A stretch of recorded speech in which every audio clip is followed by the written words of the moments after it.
నమస్తే సార్. నమస్తే. సార్ చూసుకోవచ్చు ఈసారి ఎవరు పట్టాలంటే నవీన్ యాదవ్ గారు పక్కాగా 1,00,000 మెజార్టీ మీద గెలుస్తుండు. ఎందుకని నవీన్ యాదవ్ గారే రావాలని?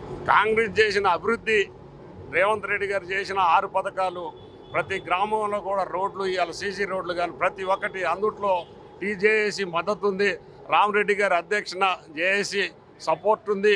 ఈ టౌన్లో మొత్తం కూడా రామరెడ్డి గారి ద్వారా కానీ, ఇక్కడ టీజేఏసీ ద్వారా కానీ అభివృద్ధి, కాంగ్రెస్ పార్టీ అభివృద్ధి చేసిన దానికి కానీ బీజేపీ ఓన్లీ పథకాలు కూడా ఓన్లీ కాంగ్రెస్ వాళ్ళకి తప్పితే బయట వాళ్ళకి ఎవరికి రాలేదని బీఆర్ఎస్ వాళ్ళు అది వాళ్ళ తప్పుడు ప్రెషర్. వాళ్ళు తప్పుడు మనిషి కార్యకర్తలకు పచ్చగాని వచ్చినట్టు వాళ్ళు 10 ఏళ్ళు కూడా తప్పు చేసి ఇప్పుడు వీళ్ళ మీద బురద చల్లటం కాదు. ఏ ఒక్క రేషన్ కార్డు ఇచ్చారా, ఏ ఒక్కళ్ళకి ఆనాడు బియ్యం ఇచ్చారా, ఏ ఒక్కళ్ళకైనా పాస్బుక్ ఇచ్చారా, ఏ ఒక్కళ్ళకైనా అప్పుమాపు చేశారా, ఎన్నో చెప్పారు.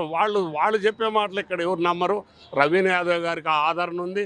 మంచి వ్యక్తిని చూసే పార్టీ అంతా కూర్చొని కూడా నిర్ణయం చేసి వారికి మన నవీన్ యాదవ్ గారికి చరిత్ర ఉంది. మంచి మనిషి.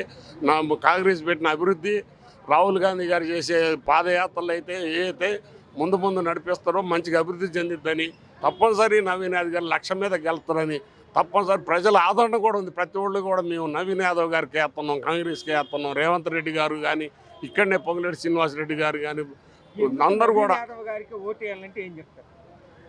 అభివృద్ధి ఉంది. మనం బతకాలంటే ముందు ప్రమాదాన్ని తప్పియాలంటే నవీన్ యాదవ్ గారికి వేయాలి. అక్కడ వాళ్ళు టీఆర్ఎస్ వాళ్ళు వస్తే వాళ్ళు పంపకాలు కలవక దోపిడి దొంగలై వాళ్ళు భాగాలు కలవక తన్నుకుంది మనం అంత చూస్తూనే ఉన్నాం.